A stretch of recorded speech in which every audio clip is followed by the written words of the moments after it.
You are listening to Power Marketing with Kevin Lee. Kevin and his agency Did It have helped thousands of businesses win through superior marketing, as have his books, articles, speaking engagements, and the E-Marketing Association Power Marketing podcasts. Here's Kevin. I have the pleasure of chatting with Blake Hutchison, who's the CEO of Flippa, which is really the dominant marketplace for sort of small to medium-sized web entities and web businesses, web-centric businesses, apps, and other things like that. But I've probably done a horrible job explaining exactly what you guys do. So Blake, why don't you start out by giving your elevator pitch for those folks who don't know what Flippa does? Yeah, thanks so much, Kevin. It's nice to be on the podcast with you. I appreciate that. I think you did a pretty good job, actually. So that's right. Marketplace to buy and sell online businesses, sites, stores, and apps. We specialize in assets that are built on top of the platform economy. So network of assets built on top of Amazon, Shopify, BigCommerce, WordPress, even the Google suite like Google Analytics and Google AdMob. So anything digital that is revenue generating, as you said, from small to medium size. So literally, there are sites, stores, and apps available for $5,000, but there are also sites, stores, and apps available for up to $50 million. So some of those are available in our private marketplace, but regardless, they are absolutely for sale. So it's very diverse, and the industries and sectors that we cover are very, very widespread. So for those folks who are deciding whether to head over to see what you've got, how would you describe the breakdown of sizes? Sort of what percentage are in each of the buckets, sort of the sub 500,000, the 500,000 to 1 or 2 million, and obviously you've got a few whales in there. Yeah. So certainly from a units standpoint, i.e. number of assets for sale, I guess for obvious reasons, you're going to get far more assets in that sub $250,000 territory. So I think there's 6,000 assets for sale on Flippa right now. And if I was to hazard a guess, I would probably say that 80% are actually sub 250,000. And then obviously that leaves us 20% for bigger businesses. From a revenue standpoint, for obvious reasons, again, our business kind of lives and breathes on bigger deals. But one of the really interesting things, Kevin, is that people mature with our business. So they might come in and buy a $50,000 business. For the most part, those people buying a business of that size will tend to operate themselves. So they then operate that business and then they come back and sell it later on at a higher price, right? Because a good operator can tend to turn a good business into a better business. They bring a newfound respect for the asset. They're excited, so there's a heap of intellectual energies they put into it, and they come back and they sell it. And so people mature with the platform. We've got so many great stories of people who start with, let's say, a $50,000 online jewelry business, and then they come and sell that back later for $750,000, and then they start to deploy a bit more capital into the marketplace and buy something a bit bigger. So it is widespread, but the easiest way to think about it is if you've got a good quality Shopify business, there is a buyer for it. If you've got a good quality blog, there's a buyer for it. Similarly for SaaS or apps. So those individuals who are out there who own something and have always thought, I wonder what it's worth. Flippa can quickly value that for you using our sales tech. We have historical sales data, which we run over our valuation experience, and that helps people get into the ecosystem. So that's a good way to think about it. Great. Well, we're in an interesting place economically right now, depending on which part of the world you're in. It's manifesting itself slightly differently. Obviously, the U.S., Europe, and Australia, and the Australia-New Zealand area, APAC, are all sort of seeing the ripples of inflation potentially, or potential recession, depending on who you ask, of course. And some people might argue that this is sort of not a good time to consider buying or selling, and other folks might argue that this is the perfect time. So what's your perspective for folks who are sort of have trepidations about either buying or selling at this point in time? Yeah, I mean, the simplistic view of that is, that there's a lot of people with money, and they tend to be a little more risk-taking by nature, and they tend to think that down markets are great times to invest in assets in general. In our space, this is actually an undervalued, underappreciated asset class. And so values haven't shifted that much. It's not like the public markets where they've dropped off a cliff. It's not speculative like crypto. You can actually see the revenue and financial performance of something and make an informed decision. If you do choose to buy, you're typically buying something that's never been overvalued to begin with. So that's a good place from which to start. Clearly, there is some sentiment among people that certain segments might not be as exciting as they once were. If you take all of the groundswell that the pandemic gave to e-commerce, some of that has dissipated slightly. But let's face it, we're still very early on in the e-commerce life cycle. We're very early on in the SaaS life cycle. So my general perspective, I wouldn't even say perspective, we're seeing record numbers of buyers join our platform, and we're seeing record numbers of business owners get valuations. Now, you can draw two things from that. You can say buyers have dry powder and they're looking to put that money to work. On the sell side, you could argue that as a result of the markets and therefore supply becoming more costly with inflation and or customer acquisition through platforms being less predictable and less cheap, that sellers are feeling a bit constrained and therefore are testing the waters. But for the most part, what we see is, we don't do distressed assets. So for the most part, we still see good quality cash flow generating businesses hit the marketplace. And I suppose, therefore, my perspective is in our industry, it's not doom and gloom. Well, that's great to hear because I'm in that industry. So a related question, you're currently in Las Vegas, not in Melbourne, Australia, where you would typically be. And you recently had a conference that you had, which was, I think, Pulse 22, and you made some announcements there as to extensions to your platform. And it's interesting because they sort of dovetail into that overlap between investing and outright M&A purchasing. And so I'd love you to sort of mention how you've launched those additional platforms and what the catalysts were for those. Yeah, thank you for mentioning. I do appreciate that. So we launched what we call Invest, pretty straightforward name. And the idea is that instead of buying or selling, you can raise or invest. And it's equity-based investment. So an accredited investor in the US is able to invest in an online business asset class. And that asset class has previously been less accessible to most investors, accredited or not. And so what we're going to do is, of course, turn on access to businesses, as well as for those businesses, turn on access to investors. And what we found, you asked about the catalyst for that. What we found was that over the last 24 months, as we had the concept, as we spoke about it and got anecdotal feedback, and then ultimately started to get very data-centric and quantitative feedback in from the community, it actually does turn out that there's far more people who want to invest in a good quality business and appreciate a return than there is people who want to actually spend their day-to-day, their 9-to-5 operating.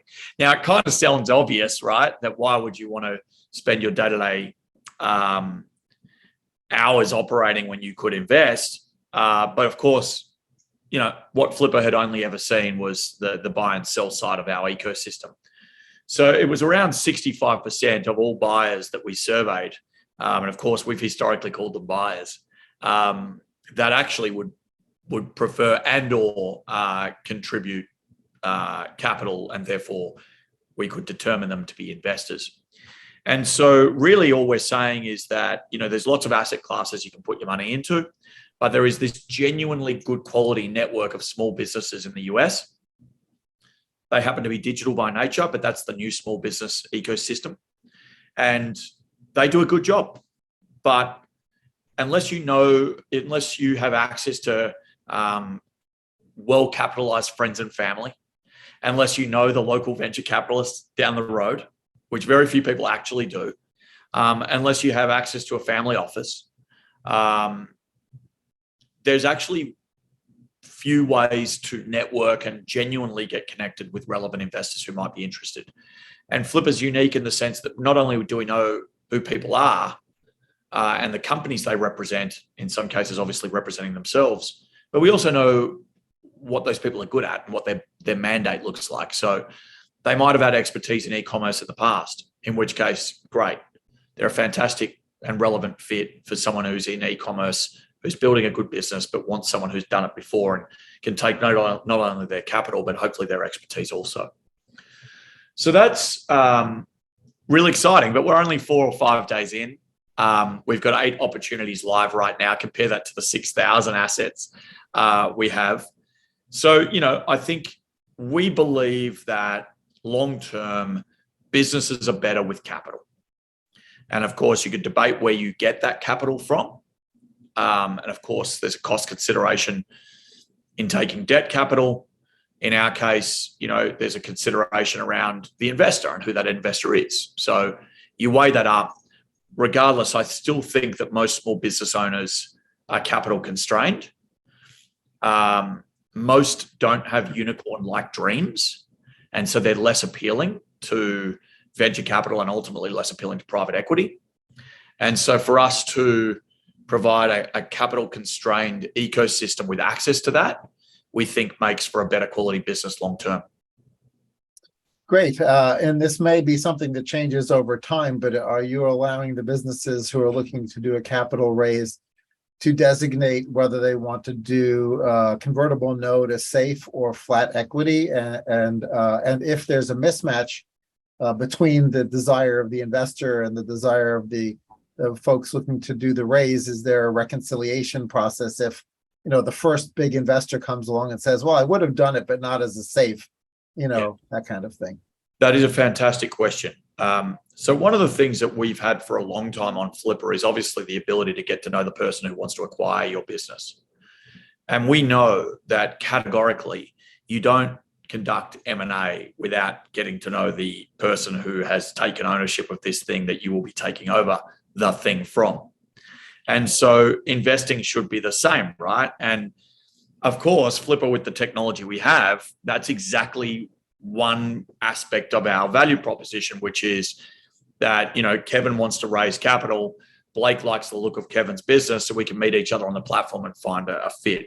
So to answer your question directly, if someone was to choose a safe or convertible note, and the terms of that not look satisfactory, yes, absolutely. They would simply say, I love your business, but I don't like your terms. Right. So can we get something going here? And we think that's a really obvious thing to offer, but for some reason is actually less accessible sometimes in some other marketplaces. So that's exactly the value proposition, right? You discover the opportunity, you meet about the opportunity, you negotiate the opportunity, and then you invest. So of course we put out the mandate, and that mandate is dictated by the business owner. So to be clear, we are an organizer, we're a matchmaker. The business owner will dictate that. Obviously, we will verify the financials of the business before it lists. But as it relates to the proposition of investing and the value of that, that is for the investor and the business owner to negotiate over.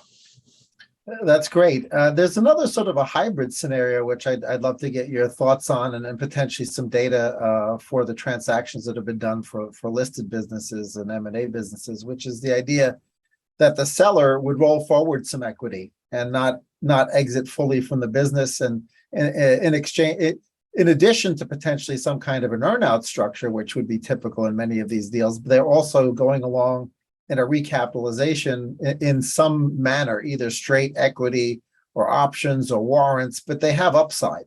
Yeah. Is that happening more and more, or is that really not happening? I think it will happen.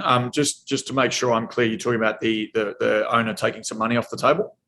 Well, they're probably exiting more than 50%, but let's say they want to leave between 5 and 25% on the table and participate on a go forward basis, and that the buyer of the asset wants majority control, but yet really values the participation of that individual on a go forward basis and wants interests aligned.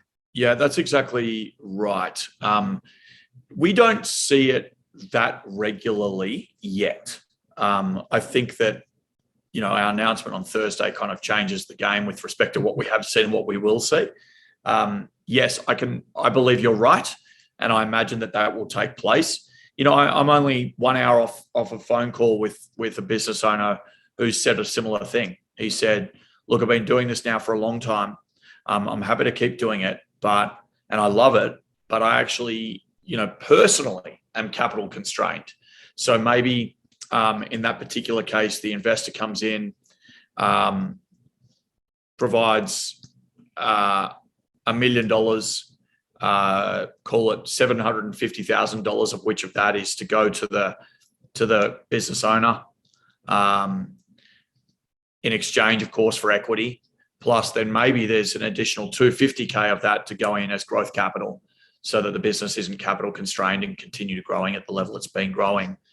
And I imagine that structure will be reasonably common.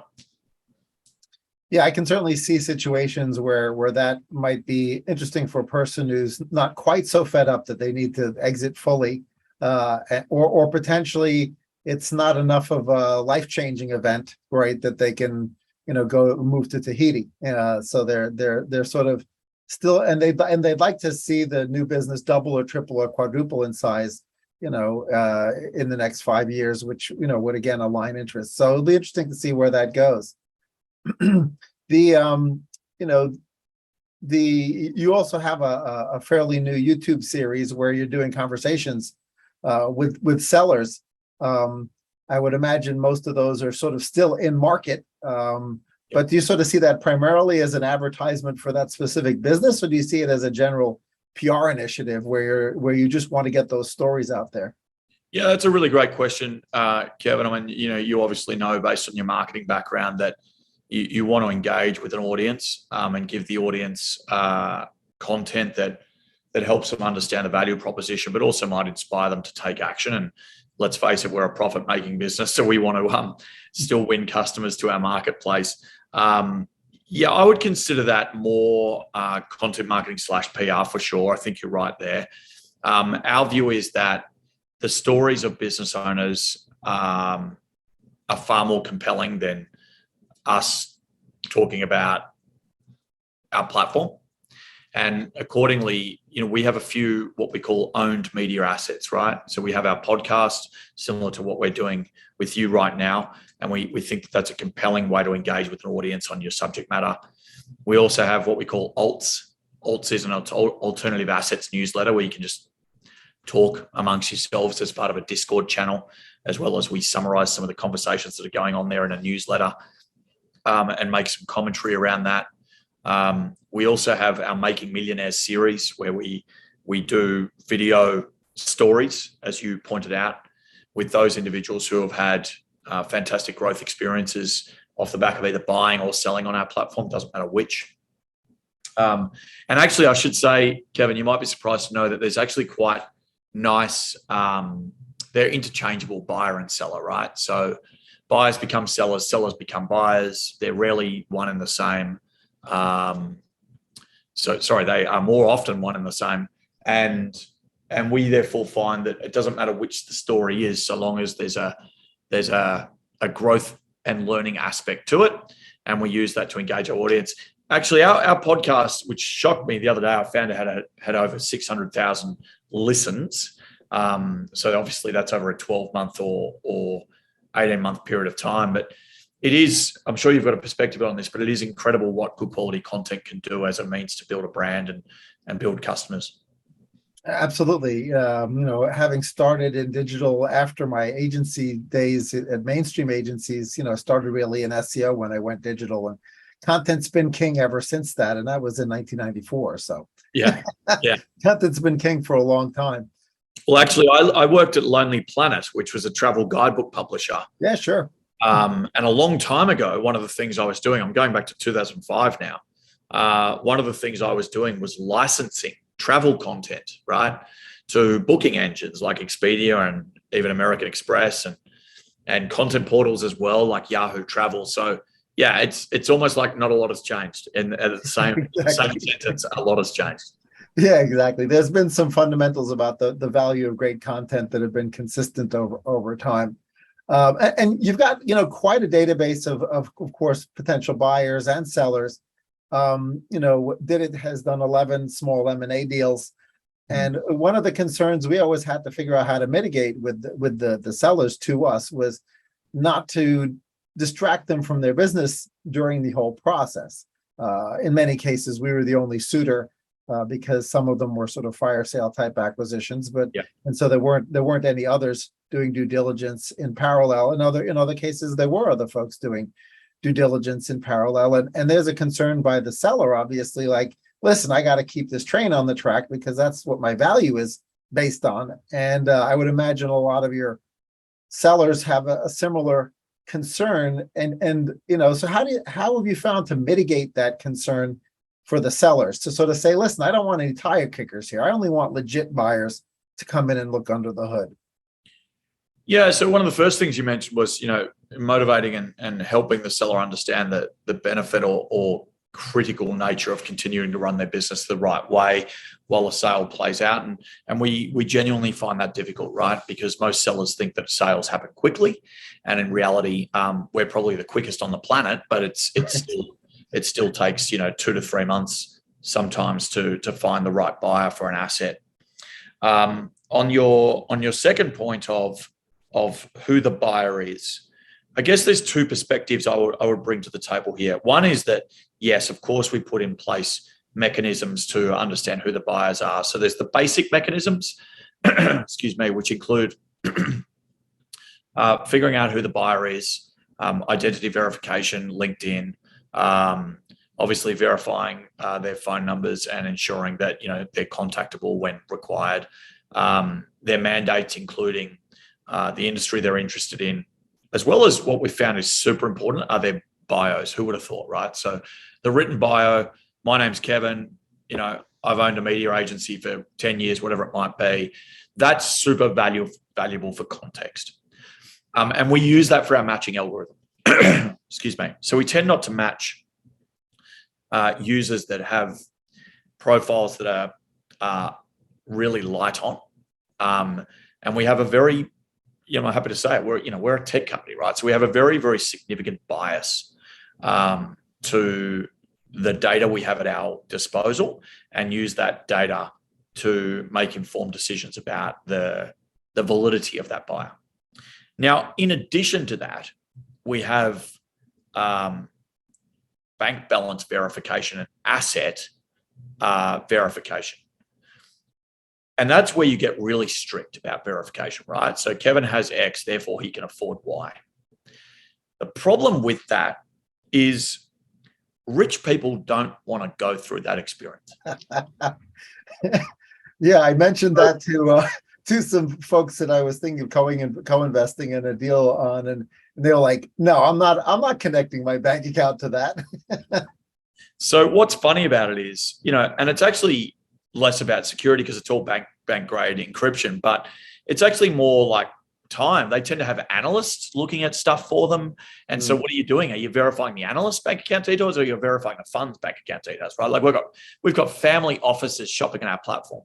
I've got a very funny story about this where there was a very, very wealthy gentleman, and he sent me a text message. I know him. He said, Blake, I want to buy this business. It's on your platform. I can't get in, right? Because I refuse to go through your verification process. Just let me in, right? So you've got to actually pick and choose where you choose to validate buyers, because it's actually a complex problem. there's also this fundamental misconception around the term tire kicker. So what sellers will tend to do is call everyone that doesn't buy their business a tire kicker. Yeah. And of course, generally speaking, with the exception of the Invest platform, which we've just launched, you'll only have one buyer for an asset, right? Like there's only one person who buys. And so, if someone goes and inspects a house on Zillow and doesn't buy it, are they a tire kicker, or did they just decide they didn't like the house? And so, we play this balancing act. I'm kind of opening up a lot here, but there's a balancing act between over policing and under policing, and we try to strike that balance every day. Absolutely. Another piece is sort of M&A choreography, which certainly is important with the bigger deals. And I'm curious if it also plays into these deals that you see on Flippa, would be that you would choreograph if you thought you had a potential buyer, but you wanted to sort of essentially run a Flippa process just to make sure that it was sort of properly, the asset was properly valued. Yep. You would sort of have those folks who you think were that you already knew, right? That you thought might be interested, and you would sort of then list and then immediately let these one or two players know that you had listed, because you really wanted the deal to go to them, but really you wanted an auction style process just to make sure that it wasn't an unfair number, right? And so are folks doing that, where they essentially, before they even hit the listing button, they've uploaded their financials, they've got everything else sort of queued up, but then they're sort of queuing up their own outreach separate from your teams to try to bring them in? So there are certainly, I'll answer the question in long form if that's all right. There are certainly occasions where a business owner will come to us and make it abundantly clear and transparent that they have an LOI elsewhere. Right. And they will say, I got approached, I have an LOI, but, let's see who else is out there. And we will say, no problem. Because again, we're a platform, right? So we have brokers and advisors on staff, but at the end of the day, our view is that you don't bias who a business owner can get bought out from. And so that's not how we work. We don't work like a traditional brokerage. Our view is that we are pro business owner. We're pro democratizing the exit opportunity. And so you bring to us a view of an LOI, we'll say, no problem. We understand it. That's not for us to take a success fee on. If you want to go and accept that deal, go and accept that deal. If you want to test our marketplace and see if there's one of our buyers, we will charge you a success fee in the event of that sale. So yes, that happens.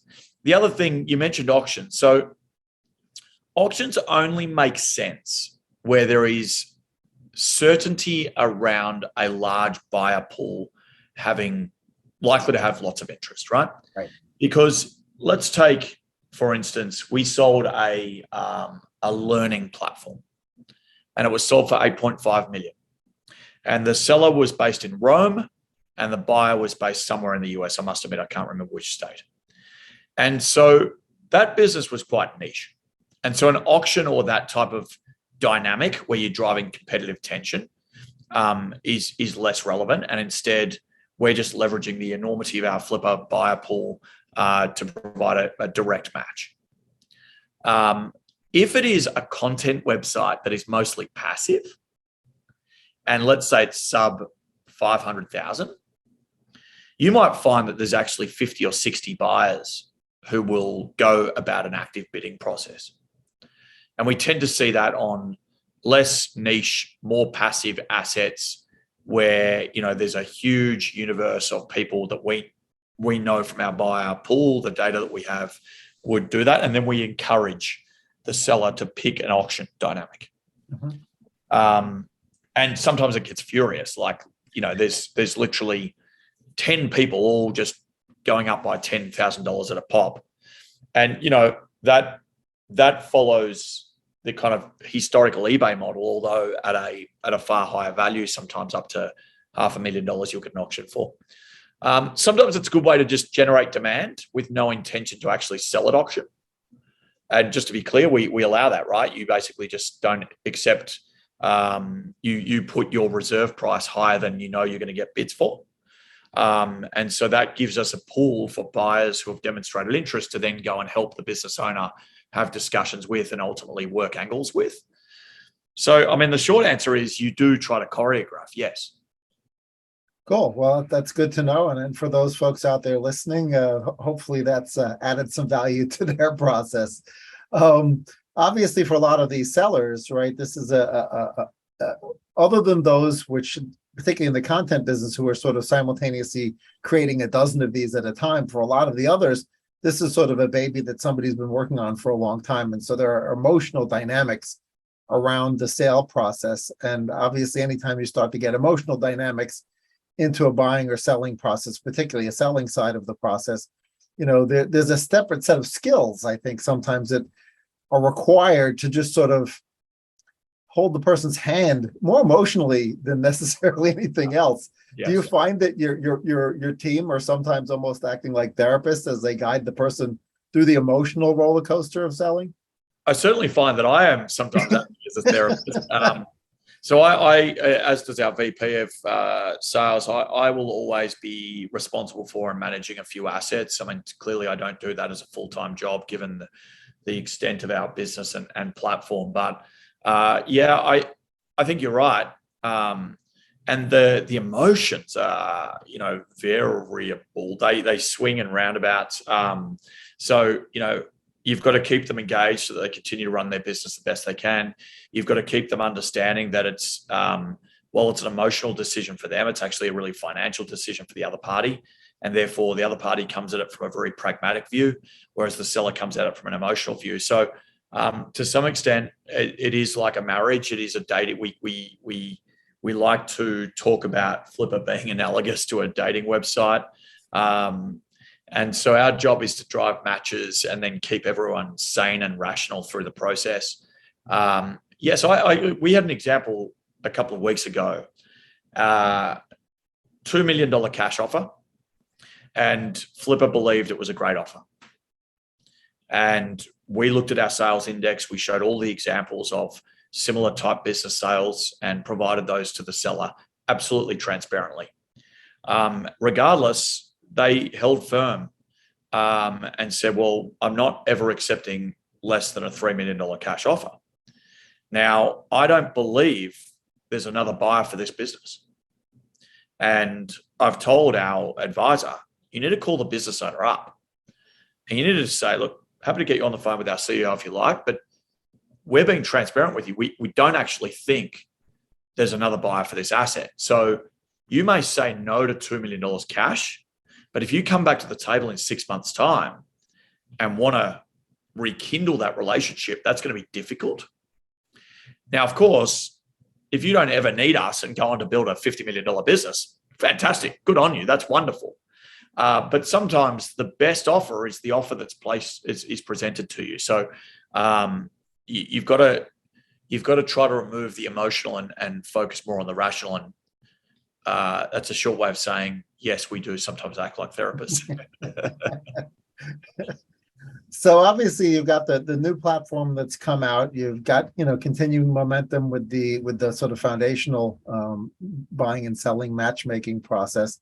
So what else has you excited over the next year, as far as the ecosystem and the evolution of the ecosystem, businesses in general? Do you think there's going to be new sectors that are going to become hot for sellers or for buyers? Yeah. I mean, one of the things that we've always said is we often get asked whether COVID had a positive or negative impact. And it actually didn't have any impact. And the reason being is that the average age of an asset sold on Flippa is 4.5 years old.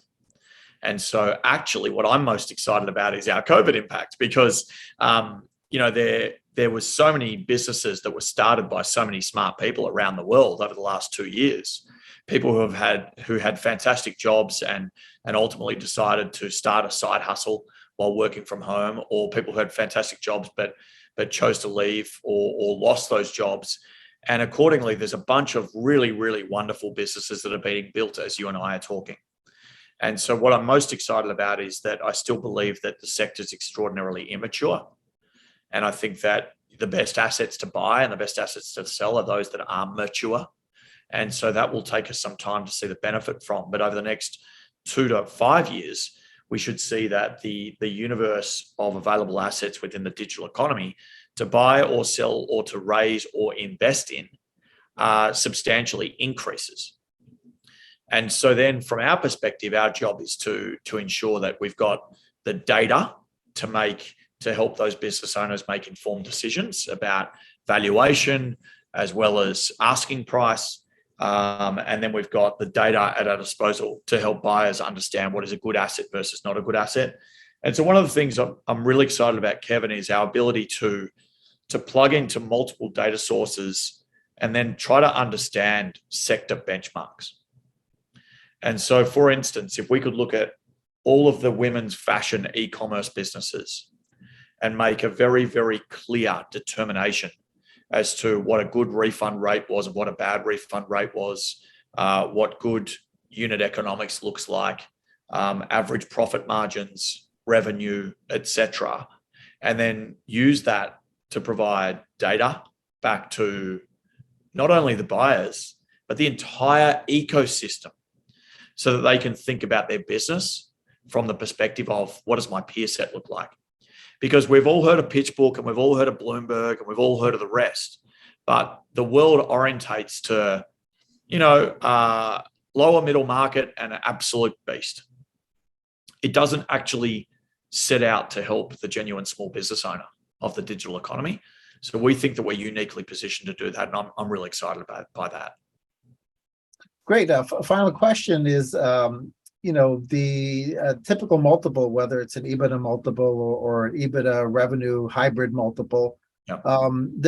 There tends to be very different tiers of multiple as one grows the number, right? There's sort of these magic numbers where if you're on the north side of that number, not only does your overall number go up, but your multiple goes up. So for those who are thinking of selling and sort of want to know, like, well, where's my next tier?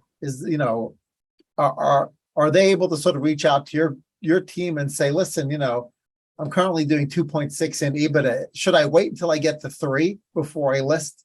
That kind of thing. Yeah, absolutely. It's a great question. I mean, I know that you were being a little bit flippant. 2.6 to 3 probably doesn't change the dial, but clearly there is a fundamental difference the multiple is fundamentally different when you are doing, let's say, 2.5 mil versus 10 mil. Right. You've just got an order of magnitude difference, and therefore the scale at which you operate at tends to give you a premium on multiple. Perhaps the best way to do it is to just give some examples, and kind of, people can kind of use that. So I'll pick a few examples here. I'll start low. I'll start at, say, let's start at 250. So I've got a content business here, which sold for $275,000. And that sold for 3.5, so 3.5 times net profit. But on the flip side, I've got an e-commerce business that sold for 275,000 that only sold for 2 times net profit. Okay, and the reason being is obviously e-commerce businesses will tend to run at a less good margin when compared to a content business backed by advertising. You tend to have higher overheads. You tend to have logistics and warehousing costs. You tend to have cost of inventory, whereas content doesn't have those costs. It's higher margin, and therefore people will pay a slight premium accordingly. As you move up, though, the multiples move up. So, for instance, here I'm looking at a content asset that sold for $5.2 million, and it sold on a 7.63 times net profit multiple. 7.63 times net profit multiple. Very efficient website, operating at scale, evergreen content, huge traffic base, all organic or direct traffic, and no signs of slowing down. So people will pay a premium. I've got a SaaS asset here that sold for 6.43 times profit multiple, which is $8.5 million on that particular transaction. So to answer the question, that's a very general answer to your question, which is that yes, as your business scales, you tend to get a premium on multiple. Well, it seems like every business owner then has to sort of try to figure out for themselves sort of what's the trade-off, right, between waiting longer and hopefully reaching some point where they don't just only have higher EBITDA, but also a higher multiple. And they're also the general economic systemic issues, right? Where just markets get hot, markets get a little bit cool. And so finding that right time, because they, unlike stocks and bonds, which they can buy and sell all day long, for their own business, they only get one bite at that apple. So it tends to be broken down by need and necessity, right? Or energy. So what do I mean? Need and necessity. I want to buy a house for my family.